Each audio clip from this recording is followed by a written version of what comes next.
지금 우리 한국교회는 모든 지도자로부터 저 아래 평신도에 이르기까지 각자의 믿음을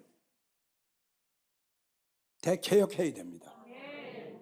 한마디로 말해서 각자의 믿음을 구태타를 일으켜야 돼요. 본인이 잘 들었으면 좋겠어요. 본인이 고린도후서 13장 5절 우리 주님이 네가 믿음이 있는가? 너를 시험하고 너를 확인해 보라고 그랬어요. 그럼 자기 자신이 본인들의 믿음을 확인해 보세요. 확인해 봐가지고 이 정도 믿음 가지고 내가 들림 받겠냐? 이 정도 믿음 가지고 내가 기념책에 기록이 되겠냐? 그런 생각이 들면은 본인 자신이 구태타를 일으켜야 돼요. 개혁 다음에 더 무서운 게 구태타입니다. 구태타는 희생이 필요해요. 확 바꿔버리는 거예요. 완전히 바꿔버리는 거예요. 희생을 해서라도 우리 예수님이 오시기 전에, 들림의 사건이 일어나기 전에, 하나님의 교회 심판이 일어나기 전에 내가 개혁을 해. 개혁을 해도 안 되면 구태타를 일으키란 말이에요. 완전히 밥도 먹지 말고 그게 더 낫지요. 그래 완전히 내 믿음을 뜯어 고치는 거예요. 내 믿음 완전히 뜯어 고치는 거예요. 그렇게 해서 주님 영접하는 게 낫지요.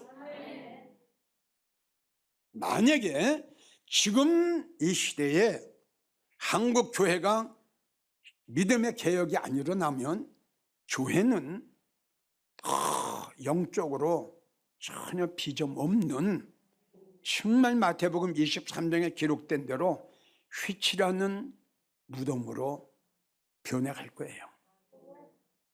지금 이 시대에 성도들도 각자의 믿음을 개혁하지 않으면, 변화시키지 않으면, 거듭나지 않으면, 새로워지지 않으면 슬피 울 수밖에 없어요. 언젠가는 슬피 울게 돼요. 언젠가는. 다시 한번 여러분들에게 강조해요. 나는 되겠지. 나는 어떻게 됐는지 어떻게 되겠지. 이거는 아니에요. 항상 자기의 믿음을 자기 스스로 확인해보고 또 점검을 또 해봐야 돼요. 어디가 병들지 않았나. 이 정도 믿음이면은 우리 예수님 오실 때 나도 에녹처럼 들림받을 수 있을까? 본인이 생각해가지고 안 된다, 어렵다, 힘들겠네. 그럼 어떡할 거예요? 그럼 믿음의 개혁해야죠. 전국에서 이 설교를 들으시는 성도 여러분, 이 설교에 귀를 기울이세요. 그리고 영광 성도도 역시 마찬가지.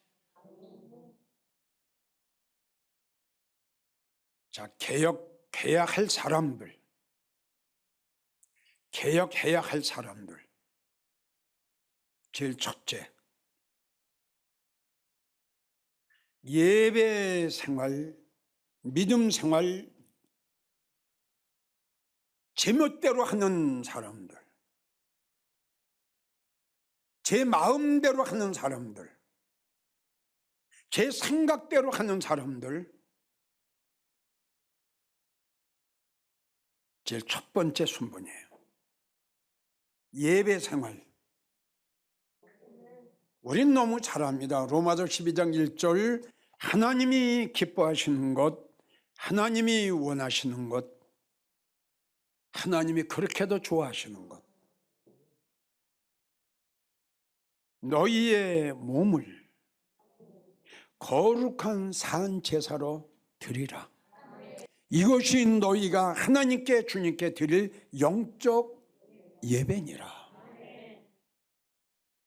요한복음 4장, 나는 이렇게 신령과 진정으로 하나님께 드리는 성도들을 나는 찾느니라.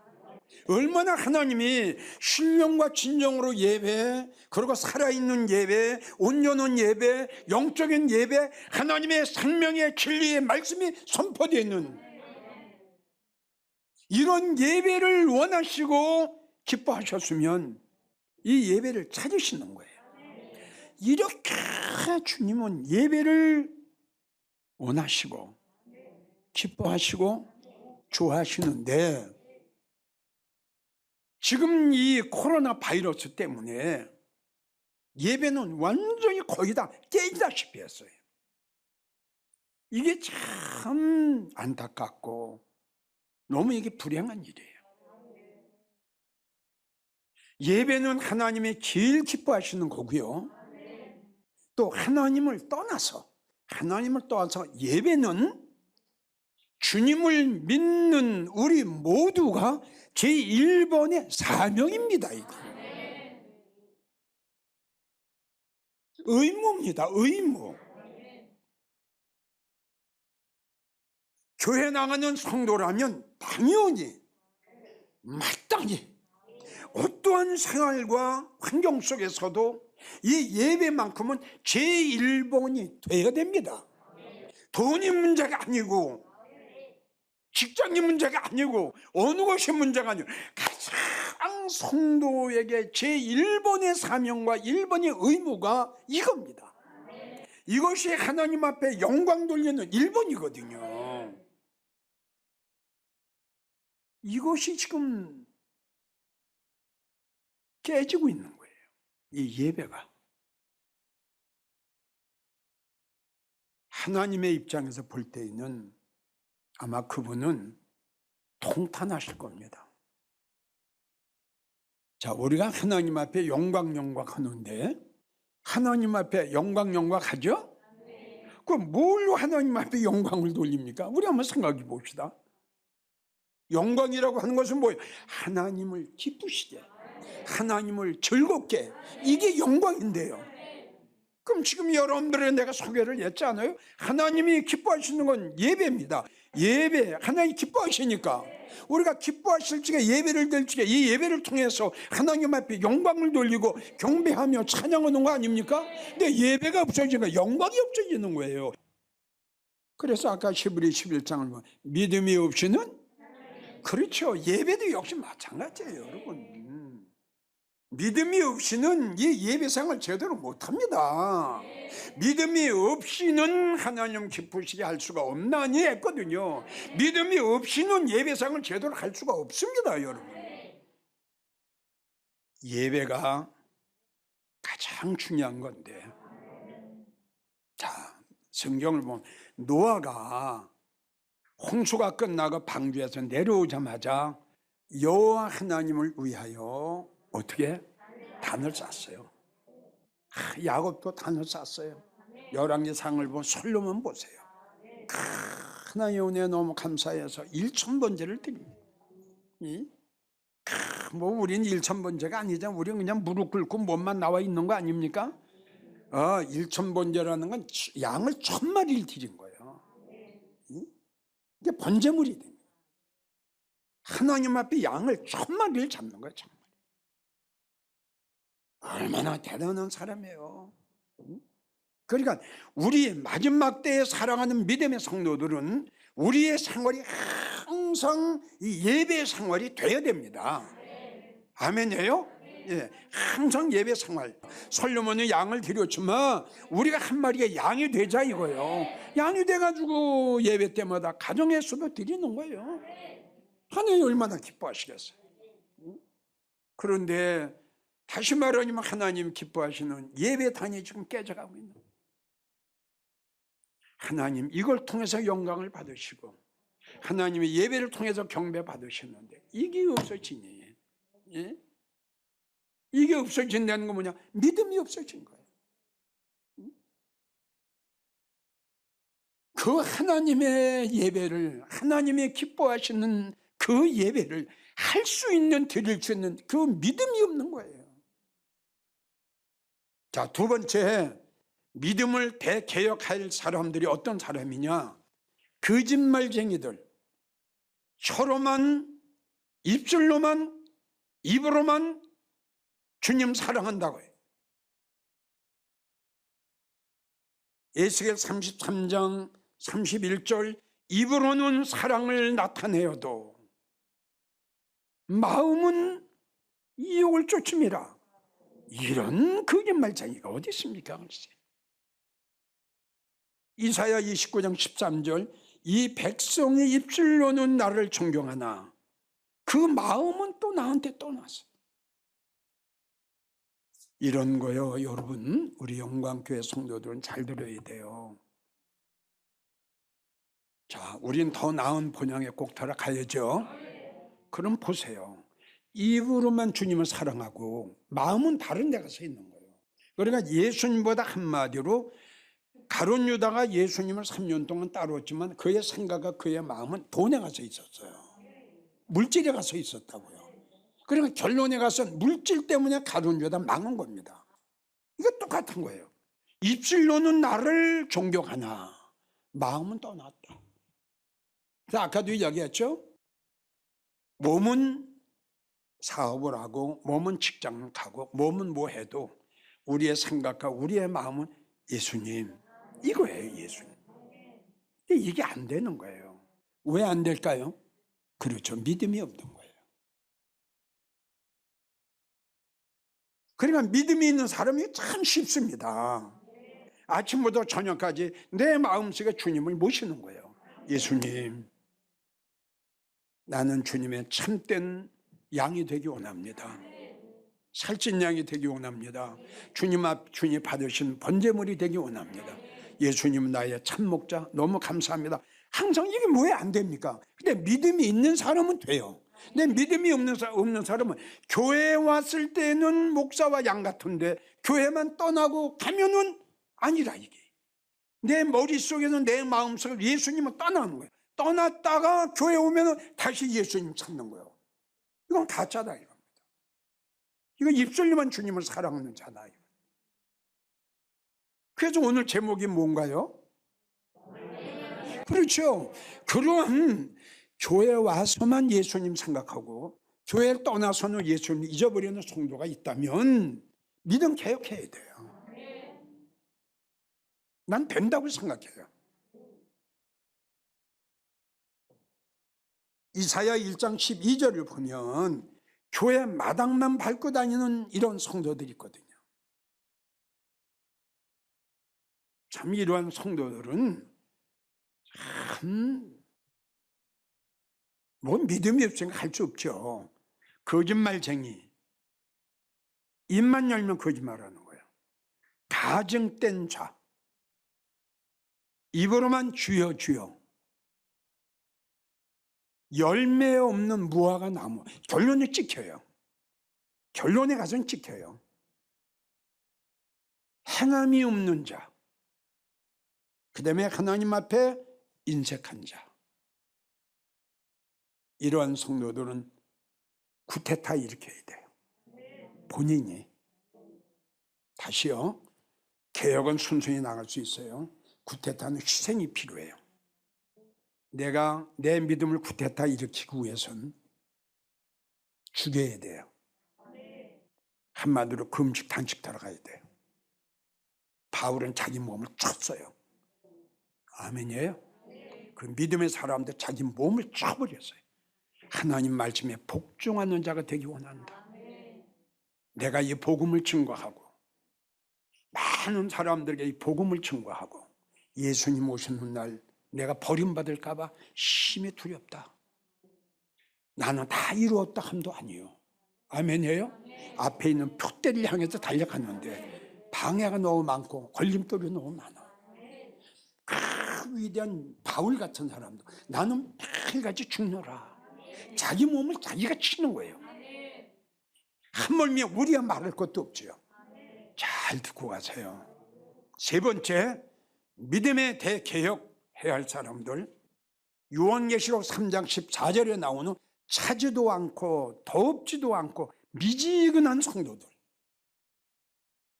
우리 하나님이 이렇게 말씀하셨어요. 네가 차지도 않고 덥지도 않고 미지근하면 내 입에다 토하여 내친다. 무서운 말씀이에요. 나는 차든지 더욱든지 하기를 원한다. 이것도 아니고 저것도 아닌 건 난 싫다. 교회 나와서는 주님, 세상에 나가서는 세상 거. 이런 성도들은 한마디로 말해서 믿음의 정조가 없습니다. 친구 따라 술집도 가요. 그러니까 믿음이 없어요. 이런 성도들은 그냥 성경 가지고 교회만 나오는 거예요. 친구 따라 술집에 가요. 친구 따라 노래방도 가요. 믿음이 없으니까. 그리고 이러한 사람들은 흔들려요. 잘 흔들려요. 그냥 교회 나오고 싶으면 나오고 나오기 싫으면 안 나오고. 이 설교를 듣는 성도들이 있다면, 이런 성도들이 있다면 분명히 말씀드려요. 이건 하나님이 아주 싫어하시는 겁니다. 하나님 입장에서는 아주 하나님이 싫어하시는 바로 사람이 이런 사람들이에요. 결단을 내리세요. 교회를 나오려고 예수님을 믿으려면 그동안 생활했던 거 정리하시고요. 그리고 예수님 쪽으로 오세요. 우리는 믿음의 정절이 있어야 돼요. 어떠한 환경 속에 들어가도 누구를 만나도 예수 믿는 사람의 티를 나타내야 돼요. 나 교회 나가는 장로야. 나는 교회 나가는 권사야. 나 집사야. 티를 내야죠. 예수 냄새 풍겨야죠. 자, 네 번째 마지막 믿음의 대개혁을 할 성도들. 네 번째가 뭐냐? 교만한 자예요. 교만한 자. 이 교만한 자는 병 중에 제일 무서운 병, 자기를 망하게 하고 자기를 죽게 하는 병이 이 교만병이에요. 그러니까 이사야 6장 1절을 보면 저희가 듣기는 들어도 깨닫지 못해요. 들어요. 설교는 들어요. 전혀 깨달음이 없어요. 깨달아져야 나의 생활이 바꿔지고 깨달아져야 나의 믿음 생활이 달라질 텐데 깨닫는 게 없으니 뭐가 달라집니까, 여러분? 1년 전이나 2년 전이나 3년 전이나 믿음이 2년 전, 3년 전, 4년 전에 믿음이 약해지고 떨어졌는데도 모르고 있으니 그게 마태복음 25장 미련한 처녀 아닙니까? 그러면 결론이 어떻게 나왔나? 믿음 생활 오래 했다고 그리고 직분 받았다고 성경을 많이 보았다고 절대 교만하지 마십시오.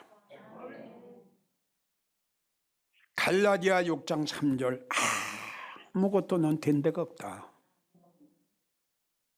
네가 성령을 충만 받았냐? 네가 은혜를 받았냐?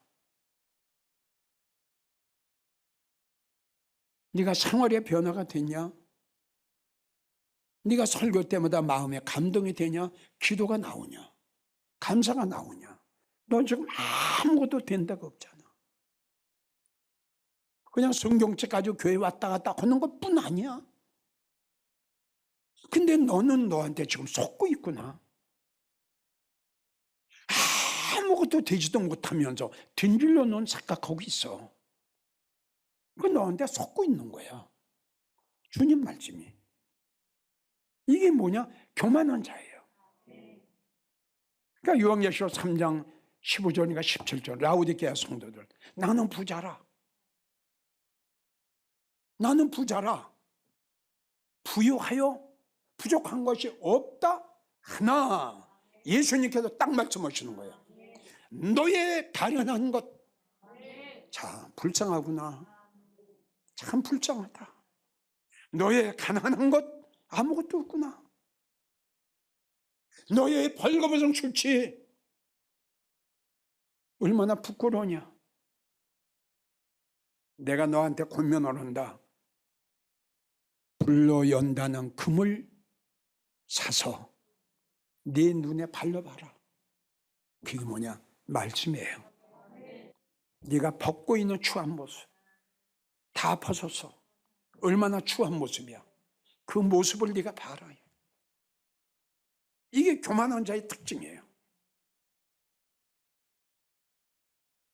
무지하고 미련하고 어리석고 권면도 훈계도 책망도 경고도 마유동풍, 이게 권면의 말씀, 훈계의 말씀이 내 마음속에 안 오는 거예요. 아주 태만해요. 아주 태만해요. 고린도 전서 보면 고린도 교회 바울 사도가 고린도 교회 성도들이 이렇게 야단을 쳤어요. 너희가 믿음이 있는 것 같은데 내가 볼 땐 너희 믿음이 없다. 내가 밥을 가지고 너희들에게 가져왔지만 밥을 줄 수가 없다. 너희들은 영적 어린 나이다. 내가 볼 적엔 너희들은 믿음이 없다. 이 설교를 들은 고린도 교회 성도들이 코가 이렇게 나왔어요. 입이 이렇게 나왔어요. 성경은 근심을 했어요. 그런데 그 다음에 이어졌는 말씀을 보면 고린도 교회 성도들이 바울 사도의 책망의 설교를 맨 처음에 들을 적에는 굉장히 실망했는데 듣고 나서 자기 모습을 딱 보니까 맞는 거예요. 오히려 이렇게 나와요. 오히려 바울 사도의 책망의 소리를 듣고 그들이 완전히 달라지는 거예요. 그것은 뭐냐? 바울 사도의 그 설교를 아멘으로 받은 거예요. 야, 맞다. 가슴을 친 거예요. 오히려 그들에겐 소망이 됐고 기쁨이 됐고 축복이 됐던 거예요. 이래야 됩니다. 이래야 성도들이 살고 이래야 무엇인가 믿음의 변화가 오는데 듣기는 들어도 깨닫지 못하니 우리의 생활의 변화, 환경의 생활의 변화는 뭐가 시켜주는 거예요? 믿음이 시켜주잖아요. 믿음이 성장할수록 내 생활이 바꿔지잖아요. 그게 사개오 아닙니까? 많이 있잖아요. 그러니까 내 생활이 안 바꿔줬다는 것은 뭐가? 할렐루야, 그대로 있는 거예요. 이 교만한 자는 듣기는 들어도 깨닫지 못하고 잠언 29장 1절 책망도 권면도 안 들어요. 잠언 도리어 잠언 16장 5절을 보면 책망하는 자를 미워합니다. 자, 결론을 맺어갑니다.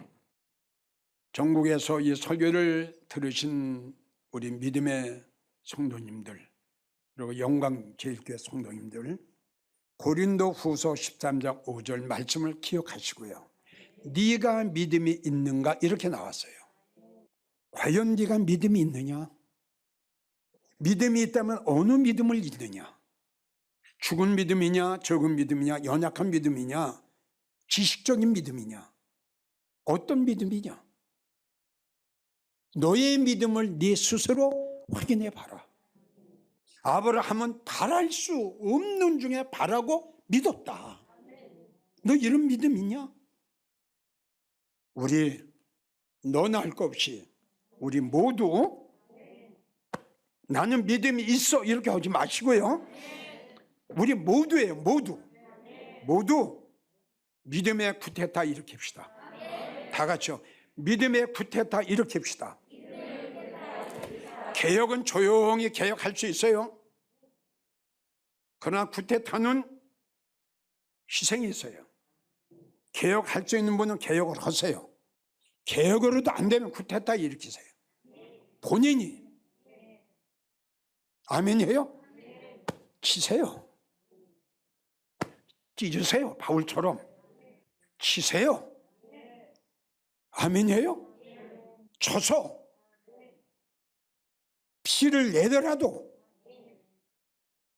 여기서 변화가 되고 개혁이 되고 바꿔져서 내가 믿음의 사람이 되는지 하나님 앞에 아브라함처럼 의롭다함을 받을 수 있는 내가 믿음의 사람으로 하나님 앞에 인정받는 게 100번 1000번 낫다.